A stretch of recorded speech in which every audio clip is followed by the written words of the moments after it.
Adolf Hitler, a name that echoes through the corridors of history, represents tyranny, destruction, and hatred. His rise to power and the catastrophic consequences of his dictatorship reshaped the 20th century and left a scar that is still felt today. In this video, we'll trace the life of Hitler, from his troubled beginnings, his ascent to political dominance, and the unrelenting horrors of his regime, to his ultimate downfall. Join us as we explore how one man plunged the world into war and changed the course of history forever. Born on April 20, 1889, in Braunau am Inn, Austria, Adolf Hitler entered the world under modest circumstances. His father, Alois Hitler, was a customs official, a stern and sometimes abusive figure, while his mother, Clara Hitler, was caring and nurturing, often coddling young Adolf. This stark difference between his parents left a deep mark on Hitler's personality. Hitler's father was an authoritarian figure, expecting obedience and discipline from his children. Alois' own humble beginnings and rise to a respectable middle-class position meant that he had high expectations for Adolf, which clashed with the boy's dream of becoming an artist. Young Hitler frequently rebelled against his father's insistence that he pursue a career in the civil service. In school, Hitler was an unremarkable student. He excelled in subjects like history and drawing but showed little interest in the discipline needed to succeed academically. His relationship with authority figures, perhaps influenced by his father's domineering nature, was strained, and he often saw himself as an outsider. Hitler's life was marked by early losses that seemed to shape his view of the world. In 1903, his father died suddenly, leaving the family without a central authority figure. His mother, whom he adored, died in 1907 after a painful battle with breast cancer. This left Hitler emotionally adrift. His rejection from the Vienna Academy of Fine Arts that same year compounded his feelings of failure and frustration. After his rejection, Hitler lived in Vienna in a state of poverty. He made a meager living selling his paintings of cityscapes and postcards, but his failure to secure a formal art education gnawed at him. These years were critical in shaping his ideological views. Vienna, a melting pot of various ethnic groups, including Jews, was where Hitler first encountered anti-Semitic ideologies in earnest. He absorbed the radical nationalist and racist ideas that were circulating in the city, particularly the writings of figures like George von Schöner and Karl Lueger, the anti-Semitic mayor of Vienna. Hitler later claimed that it was in Vienna that his political awakening began.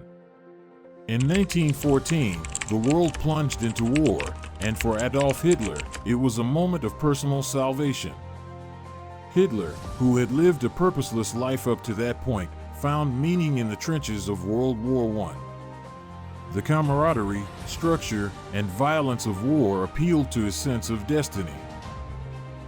At the outbreak of World War I, Hitler volunteered for the German army, even though he was still technically an Austrian citizen. He served as a dispatch runner on the Western Front, a role that exposed him to the horrors of trench warfare but also kept him slightly removed from the most dangerous combat zones. Hitler was wounded twice during the war, once by shrapnel and once by a gas attack that temporarily blinded him in 1918. The end of World War I was a traumatic experience for Hitler. While recovering from his injuries in a hospital, he learned of Germany's defeat and the signing of the armistice. Like many soldiers, Hitler was stunned by the sudden collapse of the German war effort. The military had not been decisively defeated on the battlefield, leading many, including Hitler, to believe that Germany had been stabbed in the back by internal enemies, chiefly Jews and communists. This belief became a central part of Hitler's worldview and a driving force in his future political career. The Treaty of Versailles, signed in 1919, imposed severe reparations on Germany, restricted its military capabilities, and redrew European borders.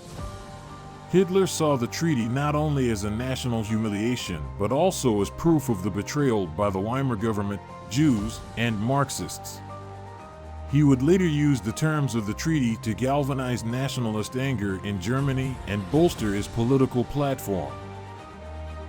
After the war, Hitler returned to a shattered and chaotic Germany. The Weimar Republic, born out of the defeat in World War I, faced economic crises, political extremism, and widespread disillusionment. It was in this environment that Hitler found his calling in politics, transforming himself from a failed artist into a charismatic political leader. After the war, Hitler remained in the army, which tasked him with infiltrating political groups to monitor potential subversive activity. This assignment led him to the German Workers' Party, a small nationalist and anti-Semitic organization. Instead of simply observing, Hitler was drawn in by their ideology and quickly became one of its most influential members due to his oratory skills and ability to attract followers. In 1920, the German Workers' Party was rebranded as the National Socialist German Workers' Party, NSDAP, or Nazi Party. Hitler became its leading figure, and under his leadership, the party adopted a 25-point program that called for the unification of all Germans, the abrogation of the Treaty of Versailles, and the exclusion of Jews from German society. Hitler was a master of propaganda and used his talent for public speaking to build a mass following. He tapped into the anger and frustration of veterans, the unemployed, and middle-class Germans who felt betrayed by the Weimar government. His speeches were filled with rhetoric that promised to restore Germany's former glory, reverse the Treaty of Versailles, and cleanse the nation of what he called racial impurities. Hitler's growing confidence led him to attempt an armed coup in November 1923, known as the Beer Hall Putsch. Inspired by Mussolini's successful march on Rome, Hitler believed he could seize power by force. However, the coup failed, and Hitler was arrested. Yet, this event would prove pivotal for his future. During his trial, Hitler gained national attention, using the courtroom as a stage for his ideas. His sentence of 5 years, of which he served only 9 months, allowed him to write Mein Kampf, where he laid out his vision for Germany's future and his obsessive anti-Semitism. Mein Kampf was more than just a personal manifesto. It became a roadmap for the future Nazi state. Hitler articulated his belief in Lebensraum, living space, the need for territorial expansion, particularly into Eastern Europe, and the racial purity of the German people. Jews were portrayed as the primary enemy, not just of Germany but of the world. These ideas, radical at the time, would later become the core of Nazi ideology. Though the Beer Hall Putsch was a failure, Hitler's imprisonment allowed him to reposition the Nazi Party. In the late 1920s, political stability and economic recovery kept extremist parties on the fringes, but the Great Depression in 1929 changed everything, thrusting the Nazis into the political spotlight. The Great Depression hit Germany particularly hard. Hyperinflation, mass unemployment, and widespread poverty created fertile ground for Hitler's message. The Weimar government, seen as ineffectual and corrupt, failed to address the crisis adequately. This gave Hitler the opportunity to present himself and the Nazi Party as a solution. By 1932, the Nazi Party had become the largest party in the Reichstag, winning 37% of the vote. Hitler's political opponents underestimated him, believing they could use him to stabilize the government while keeping him under control. In January 1933, after backroom deals and pressure from conservative elites, President Paul von Hindenburg reluctantly appointed Hitler as Chancellor. Once appointed Chancellor, Hitler wasted no time in dismantling the democratic structures of the Weimar Republic. Through a combination of propaganda, legal manipulation, and brute force, Hitler set the stage for his totalitarian rule. In February 1933, the Reichstag building was set on fire, an event Hitler exploited to further his consolidation of power. Although historians debate who was responsible, the Nazi regime blamed communists, using the incident to stoke fear and justify repressive measures. The Reichstag fire decree, issued shortly after, suspended civil liberties and allowed for the arrest of political opponents without trial. It marked the beginning of the end for democratic Germany. On March 23, 1933, Hitler pushed through the Enabling Act, which gave his cabinet the power to enact laws without the Reichstag's approval. This effectively made Hitler a legal dictator. Under the guise of restoring order and solving Germany's economic woes, Hitler and the Nazi Party quickly outlawed all opposition, silenced the press, and began targeting Jews and other minorities through discriminatory laws. While Hitler now had significant control, he needed to ensure total loyalty within his ranks.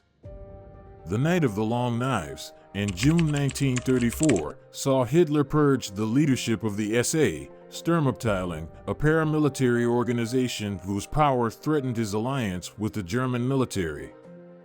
By eliminating figures like Ernst Röhm, Hitler solidified his control over both the Nazi Party and the military. After the death of President Hindenburg in August 1934, Hitler merged the positions of Chancellor and President, declaring himself Führer, leader of Germany. With no significant political opposition left, Hitler now had absolute power over Germany, transforming it into a totalitarian state.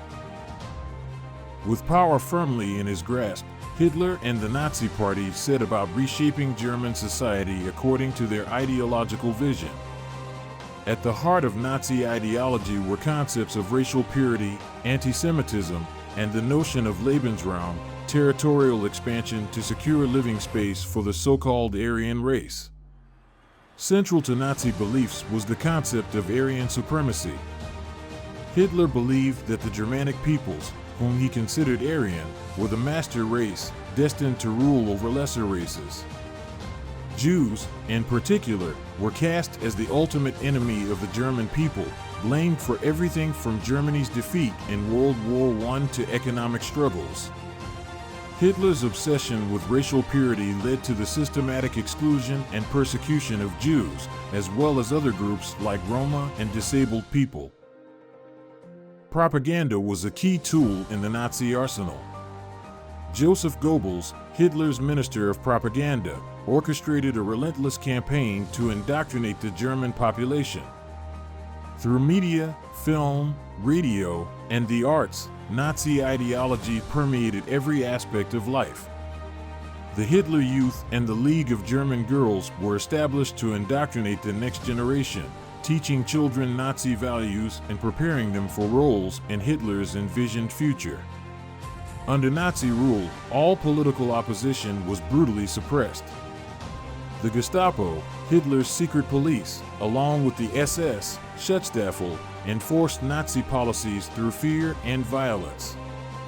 Dissidents, communists, and socialists were sent to concentration camps, which were initially set up to house political prisoners before being expanded for much more sinister purposes. On the economic front, Hitler's government implemented policies aimed at reducing unemployment and reviving the German economy. Major public works projects, like the construction of the Autobahn, were initiated, and rearmament became a central part of the economy. Socially, the Nazis sought to promote the ideal of the traditional German family, encouraging women to focus on motherhood and supporting efforts to increase the Aryan birth rate. With Germany rearmed and Hitler's dictatorship firmly established, the next phase of Nazi ambitions began.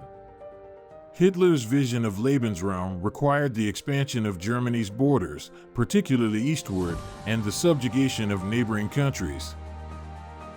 The first signs of Hitler's expansionist ambitions were evident with the remilitarization of the Rhineland in 1936, a blatant violation of the Treaty of Versailles. European powers, particularly Britain and France, pursued a policy of appeasement, hoping to avoid another war by conceding to some of Hitler's demands. This only emboldened him. In 1938, Hitler orchestrated the annexation of Austria, Anschluss, followed by the occupation of the Sudetenland in Czechoslovakia after the Munich Agreement, which was seen as a diplomatic victory at the time but later regarded as a failure to stop Nazi aggression. On September 1, 1939, Hitler launched the invasion of Poland, triggering World War II.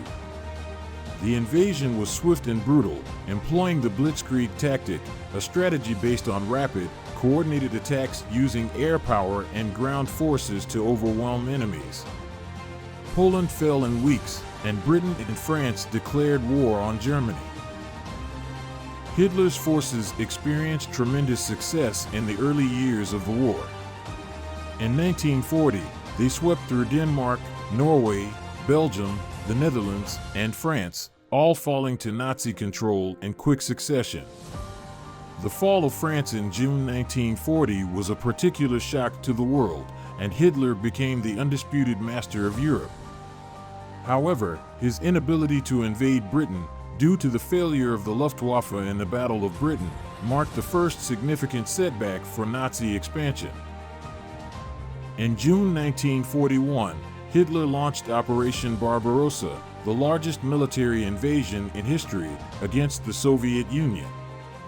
Hitler viewed the Soviet Union as his ultimate prize, a source of vast territory and resources that would secure Lebensraum for Germans. Initially, the invasion was successful, with German forces pushing deep into Soviet territory.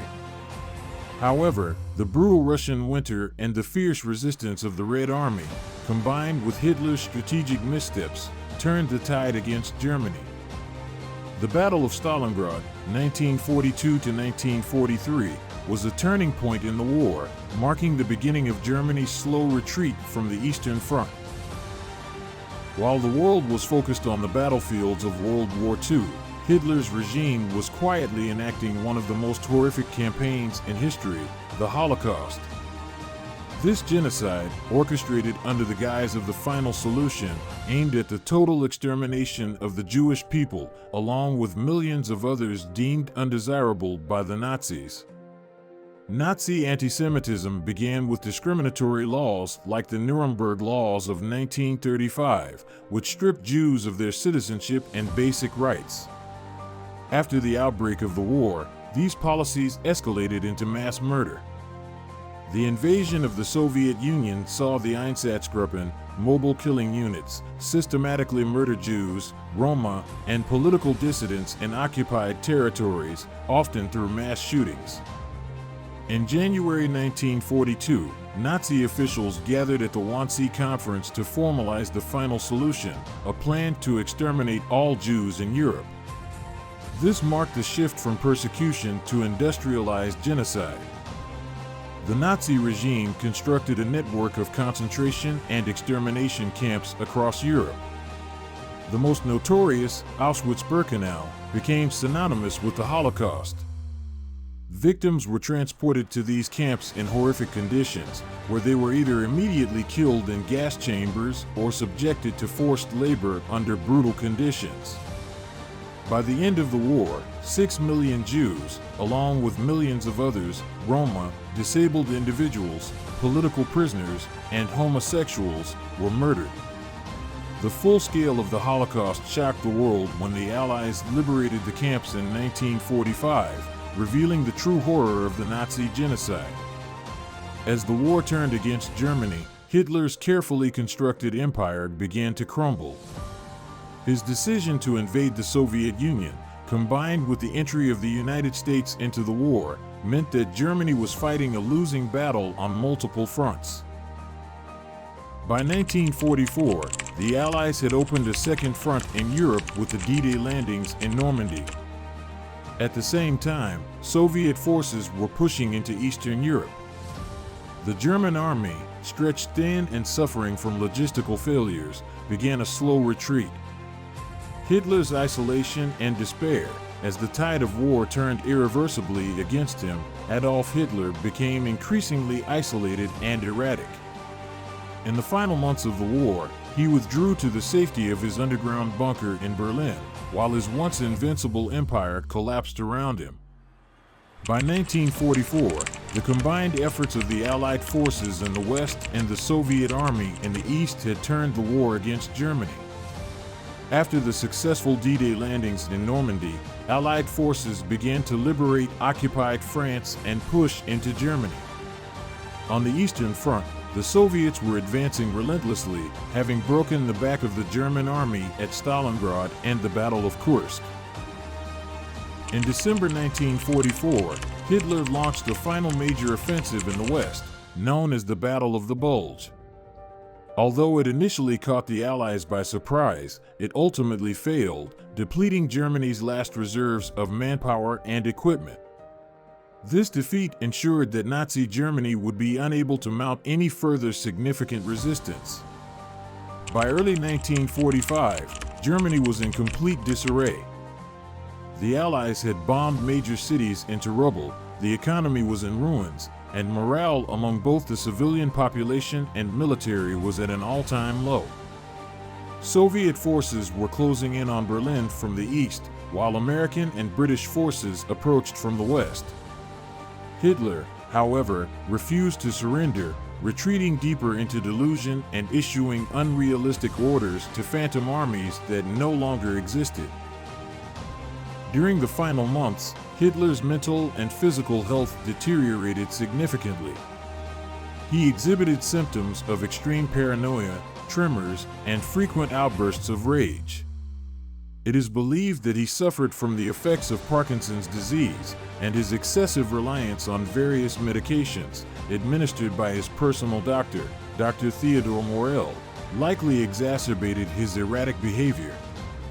As Berlin fell under heavy bombardment and Soviet forces encircled the city, Hitler retreated to the Führer bunker beneath the Reich Chancellery in Berlin.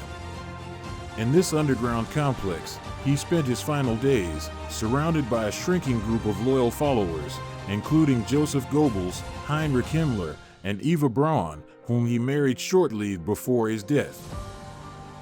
On April 30th, 1945, with Soviet troops just blocks away from the Reich Chancellery, Hitler took his own life. Along with his wife, Eva Braun, who took cyanide, Hitler shot himself in the head. Their bodies were carried outside the bunker, doused in gasoline, and burned, following Hitler's orders to prevent their capture and public display by the advancing Soviets. Just days after Hitler's death, Berlin fell to Soviet forces. On May 7, 1945, Germany officially surrendered to the Allies, marking the end of World War II in Europe. Hitler's vision of a 1,000-year Reich had lasted just 12 years, leaving behind a continent in ruins and a legacy of unparalleled death and destruction.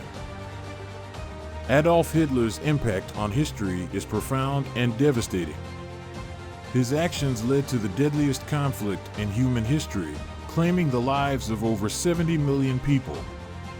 But his legacy also serves as a warning about the dangers of unchecked power, extreme ideology, and the consequences of hatred. The war resulted in the deaths of tens of millions of soldiers and civilians.